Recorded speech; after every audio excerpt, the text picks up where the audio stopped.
Who struck the first spark that could rival Rome? Who held an empire together when the world kept pulling it apart? Listen, the archive exhales and the dust of centuries rises. In the 3rd century, from the hills of Fars, a new dynasty steps forward and refuses to be small. The Sasanians do not simply conquer, they build a state that wants to feel inevitable. Here's the claim said plainly because it deserves weight. Power lasts when it becomes both sacred and organized. Ardashir breaks the old Parthian balance and gathers scattered authority into one center. He ties the throne to the fire temple so rule can be seen, not only enforced. Ctesiphon becomes a listening capital where decisions harden into law beneath vaults that seem to hold up the sky. Coins carry the king's face and the altar flame, and that small circle of metal travels farther than armies, as a promise of unity. The empire stands on a fault line between Byzantium and the inner worlds of Asia, and it lives by watching its borders with a patient fear. Armenia and the Caucasus become a hinge of strategy, while caravans and ships carry silk, spices, silver, and rumor across deserts and seas. Inside, many tongues speak, and many faiths endure, and the state insists that difference must still fit inside one frame. Unity is not a gift, it is a daily craft. First mechanism is the fiscal engine that turns land into dependable strength. Surveyors measure fields, scribes translate harvest into numbers, and numbers become pay and supply. Tax records become the quiet spine of authority, stretching from village to capital without needing constant violence. Governors are kept close through oversight and rivalry, and local elites are managed rather than allowed to rule alone. The effect is predictability for farmers, merchants, and commanders because the state can plan beyond panic. The result is endurance, the kind that survives bad seasons, succession crises, and the slow fatigue of long wars.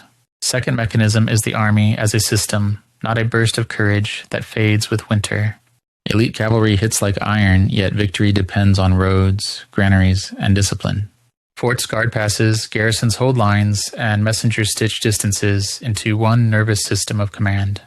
Frontier defense becomes organized by regions, and command turns into a profession with rules and limits. Under Khosrow the Farn, reforms deepen the machine, finances tightened, command is clarified, and the great houses are held in check. The effect is pressure that arrives in seasons, not accidents, forcing Byzantium to answer on Sasanian time. The result is control of tempo, the ability to choose when crisis begins and when peace can be signed. Third mechanism is culture as governance, where image becomes law. Zoroastrian institutions provide a moral vocabulary for order, and jurists and priests help define what the state calls proper. At the same time, the empire learns a hard pragmatism managing Christians, Jews, and other communities without losing the center. Ceremony turns politics into a visible ritual, training the eye to recognize authority before the mind argues. Reliefs carved into rock and silver plates hammered with royal scenes repeat the same message. The king stands at the hinge of the world. Learning is cultivated and translated, and places like Gundeshapur shine as workshops of medicine and philosophy that feed the court and the provinces. The effect is attraction. Neighbors borrow titles, habits, and administrative arts, even when they swear they are enemies. The result is influence that outlives battlefields because it lives in institutions and memory. Now watch the wheel turn and hear the first hairline cracks. Shapur humiliates Rome and captures an emperor, and for a moment the world looks east with open eyes.